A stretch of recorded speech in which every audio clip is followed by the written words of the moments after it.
Hello everyone, আমার আরও একটি মিনি ব্লগে আপনাদের সকলকে অনেক অনেক ওয়েলকাম। তো দিনটা ছিল আমাদের সেকেন্ড ওয়েডিং অ্যানিভার্সারি। দেখতে দেখতে চোখের সামনে দিয়ে 2 বছর যেন হু হু করে বেরিয়ে গেল। কি করে যে এত তাড়াতাড়ি সময়গুলো পেরিয়ে যায় টেরই পাওয়া যায় না।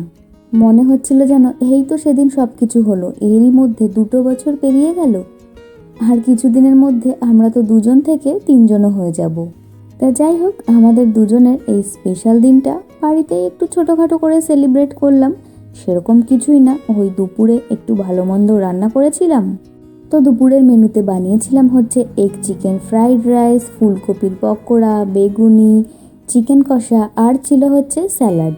ও হ্যাঁ, আমাদের এই বিশেষ দিনে কেক তো অবশ্যই কাটতে হবে, তাই বাড়িতেই নিজের হাতে ছোট্ট মতো একটা কেকও বানিয়ে ফেললাম।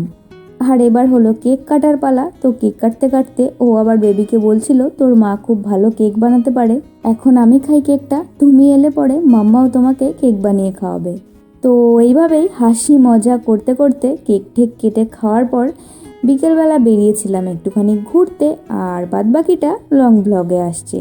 ততক্ষণ সবাই ভালো থাকবেন, সুস্থ থাকবেন, টাটা।